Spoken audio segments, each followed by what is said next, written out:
여러분들은 지구를 중심으로 우주에 있는 행성들이 돌고 있다고 생각하시나요? 아니면 태양을 중심으로 지구와 다른 행성들이 돌고 있다고 생각하시나요? 지금에는 과학기술이 발달되어 당연히 태양을 중심으로 지구가 돌고 있다는 것을 알게 되었지만 15세기만 하더라도 과학기술이 발달되지 않아 지구를 중심으로 태양뿐만 아니라 다른 행성들도 돌고 있다는 주장이 강했는데요. 신앙과 종교를 기반으로 만들어진 학설이었기에 지구를 중심으로 돌고 있다는 사실에 반기를 들거나 그와 관련된 연구를 진행한다면 이단자로 몰려 죽음을 당하게 되는데요. 그 내용을 기반으로 하여 만들어진 만화가 오늘 소개시켜드릴 지구의 운동에 대하여입니다. 요번 24년 4분기에 1로 나올 예정이라 만화로 살짝 찍먹을 해볼까 하는데요. 일단 만화로 보시면 신앙과 종교에 위배되는 연구를 하고 있던 한 학자를 2단으로 몰아넣어 그를 고문하고 있는 사람이 나오는데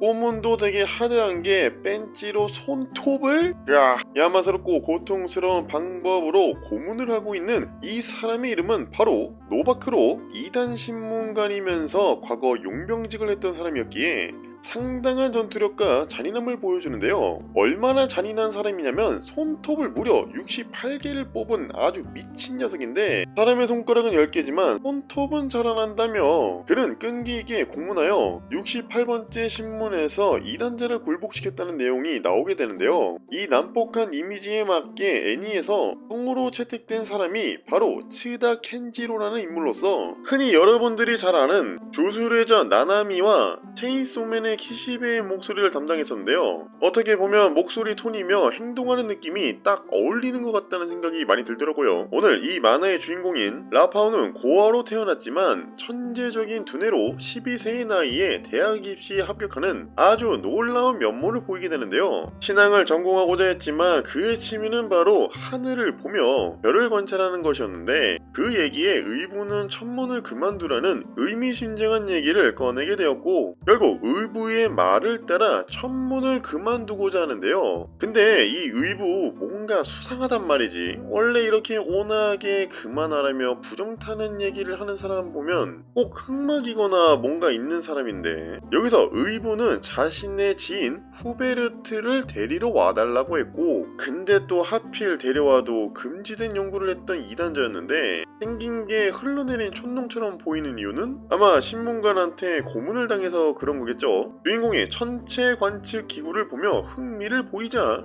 관측 기록을 본 뒤 무언가 야망에 빠진 얼굴을 보이며 주인공을 위협하게 되는데요. 알고 보니 그는 천문을 연구하며 이단 행동을 했던 것이었고 자신은 고문으로 앞이 잘 안 보인다며 주인공에게 대신 관측을 해달라고 말하는데요. 주인공도 끝내주는 관측 장소가 궁금했었기에 어쩔 수 없이 그를 따랐고 여기서 그는 자신이 여태까지 연구했지만 아직 도달하지 못한 지구의 진실을 알려주게 되는데요. 그것은 바로 지구는 태양을 중심으로 자전과 공전을 하고 있다는 것. 확실히 이때 당시에는 우주선이 있는 것도 아니니까 지구를 중심으로 다른 행성들이 돌고 있다고도 생각할 수 있겠더라고요. 놀라운 발상에 주인공은 순간 얼을 타게 되었지만 지동설은 모순이 많다며 그의 말을 믿지 않았는데요. 하지만 진흙을 밟고 넘어지며 산이 뒤집어진 모습을 보자 자신이 움직임으로써 산이 움직이는 현상을 보았을 때 정말로 태양은 그대로고 지구가 돌고 있을 수도 있겠다는 의심을 하게 되는데 천문 덕후였던 우리의 주인공은 이 가설을 토대로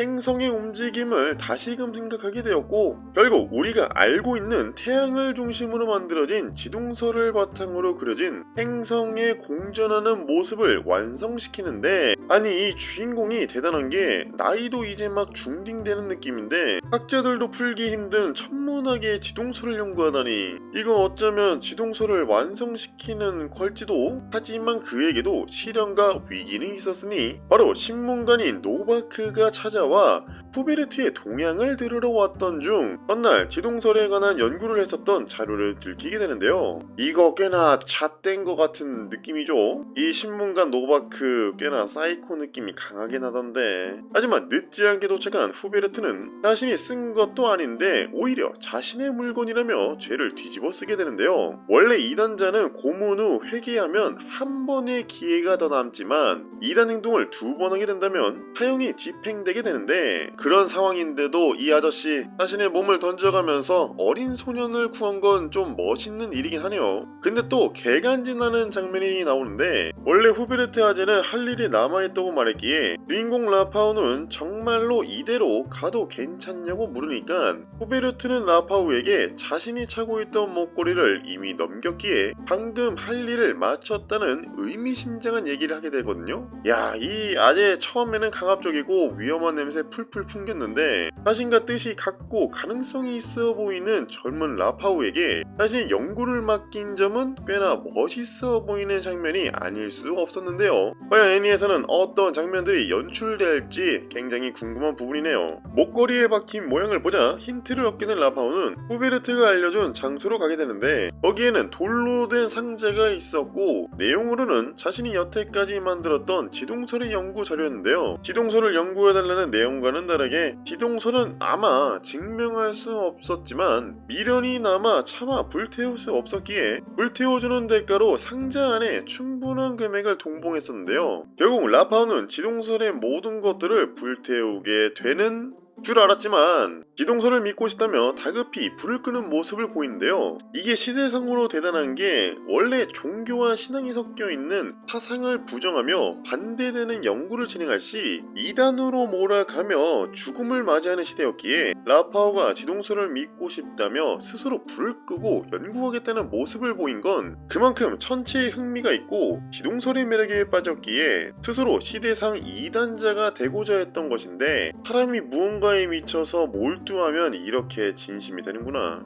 하는 생각이 드는 부분이더라고요. 저는 아직 이렇게까지 의욕을 보인 적은 없어 개인적으로 라파오처럼 뭔가에 열중하는 계기가 왔으면 좋겠더라고요. 흑화한? 사실 흑화라고 해야 될지는 모르겠지만 시대상 2단자니 흑화라고 표현하는 것도 살짝 중의적인 표현이라 재밌는 요소인 것 같네요. 아무튼 흑화한 라파오는 신앙이 아닌 천문학을 전공하겠다고 말하자 모든 사람들은 깜짝 놀라게 되는데 한편 딸이 있다고 말하던 노바크는 이단 신문의 한창이었고 근데 땀을 흘리는 장면을 보니 그래도 나름 인간다운 면모를 보이는 부분이 보이는데 어떻게 보면 그렇게까지 사이코는 아닐지도 모르겠네요. 다만 신념과 신앙을 지키고자 열심히 맡은 바를 다하는 그런 아재랄까나. 그리고 천문을 전공하겠다는 라파오의 말에 발작한 의부는 발언을 철회하지 않는 이상 입학 허가서에 사인을 못한다는데 아니 이 양반 왜 이렇게 호들갑을 떠는 걸까요? 첫 장면에서도 별자리를 보지 말라며 천문 공부를 하지 말라고 했는데 설마? 결국 대학 진학이 더 급했던 라파오는 거짓말로 신앙 전공을 하겠다고 말했고 겸사겸사 신앙을 공부한 뒤 천문 편입을 노렸고 겸사겸사 신앙을 공부한 뒤 천문 편입을 노리게 되는데요. 그날 밤 라파오는 연구했던 자료 일부를 소각했지만 종이가 다 타지 않아 의부에게 들통나게 되는데요. 아니 이거 라파오 잣된 거 아닌가? 하필이면 수상해 보이는 의부한테 걸리다니 이거 어쩌면 대학 못 가고 이대로 끝나는 건가? 라파오도 불에 다 타지 않은 종이를 보고 깜짝 놀랐지만 더 놀라운 사실을 발견하게 되는데요. 그것은 바로 자신의 계산이 수정되었던 것. 이때 등장한 의부는 자신은 아무것도 모른다며 밑장 빼기를 시전했지만 정황상 봤을 때는 의부도 뭔가 천문학을 전공했고 라파오의 계산식을 수정했던 것으로 보이는데 그렇게 되면 흐름이 얼추 맞게 되는 게 천문학 전공의 위험성을 알았기에 계속해서 별자리 관찰을 그만두라고 하고 신앙을 전공하라고 했던 것이었죠. 이렇게 보니 친절하고 조심성 많은 의부의 모습이 보이는 부분이었는데요. 이때 갑자기 나타난 노바크는 의부를 찾아와 후베르크와 같은 지동설을 연구했다는 전과에 대한 얘기를 하게 되는데요. 그래서 라파오가 만든 계산식을 수정했던 것으로 보이죠. 역시 이 의부 뭔가가 있었다니깐. 예리한 감으로 노바크는 라파오가 이단 연구를 하고 있다는 사실을 알게 되었고 의부를 몰아세워 이대로 가다간 공범으로 의부는 화양을 당하게 되지만 만약 밀고 한다면 의부의 죄는 면하게 되어 라파오마 초범으로 고문을 당하고 회개하겠지만 죽음은 면하게 된다는데요. 그날 밤 라파오를 만난 의부는 지동설을 증명할 수 있겠냐는 질문을 하게 되었고 라파오는 한치의 고민도 하지 않고 그렇다고 말하는데요. 이때 잠을 청하러 간 라파오는 침대바닥 밑에서 무언가를 꺼냈고 결국 의부의 밀고로 라파오는 감옥에 가게 되는데요. 의부 그렇게 안 봤는데 결국 밀고를 하게 되었네요. 이게 어떻게 보면 어차피 들통날 거 자신은 살고자 했던 건가 싶기도 하고, 지동서를 증명할 수 있다는 라파오의 말에 회개하여 다시금 시작할 수 있는 기회를 주고자 했던 것 같기도 하고 그렇네요. 다음날 심판에서 회개를 하게 된다면 고문 없이 대학에 갈 수 있을 거란 말이기에 그는 낙담하며 상황을 받아들였지만, 창살 너머로 보이는 달빛을 본 그는 우주가 어느 때보다 잘 보인다며 무언가 결심한 듯한 모습을 보이게 되는데요. 다음날 회계록을 받은 라파오는 이렇게 얘기하게 됩니다. 선언합니다. 저는 지동서를 믿고 있습니다. 라고 말하며 회계록을 한순간 망설임 없이 찢어버리게 되는데요. 야, 이 꼬맹이 개멋있네. 이 장면 애니로 과연 어떻게 나올지 굉장히 궁금한 부분인데, 아마 이 장면 딱 나오고 영상이 끝나겠죠. 이후 감옥에 들어간 라파오는 시교가 상대하는 건 자신도 이단자도 아닌 일종의 상상력이자 호기심, 일탈, 결국 그것은 지성이라고 말하는데요. 그리고 아까 전에 보여드렸던 침대 밑에서 꺼낸 주머니, 다들 기억하시죠? 어째서인지 이날을 위해 대비했다는 듯이 양귀비 열매를 술에 타 맹독을 만들었고, 결국 라파오는 자살을 택하게 되는데요. 이 어린 나이에 자살이라니 좀 슬프기도 하고 잔혹하기도 하네요. 시간이 흘러 죽음을 맞이한 라파오는 결국 화형을 당해 재가 되었고, 잊혀질 줄 알았지만 10년 후 수상해 보이는 두 명의 남자는 후비르크와 라파오가 남겼던 지동설의 내용이 담긴 오일 상자를 찾게 되는데, 자, 과연 후베르크와 라파오가 남긴 지동설의 연구 자료를 통해 태양을 중심으로 지구가 돌고 있다는 사실을 전 세계 사람들에게 알릴 수 있을 것인지, 이렇게 해서 지구의 운동에 대하여 1권 찍먹이 끝이 나게 되었습니다. 어떻게 다들 재밌게 보셨나요? 개인적으로 제가 과학을 좋아하기도 하고 지구과학이나 천문학은 비교적 관심이 덜하지만 종교와 과학의 대립구도를 만화로 표현한 점이 꽤나 신선했고, 요즘같이 양산형 이세계물만 나왔었는데 이런 서스펜션하고 살짝의 고어함과 대립관계를 볼 수 있는 만화를 볼 수 있어 재밌게 보았던 시간이었던 것 같습니다.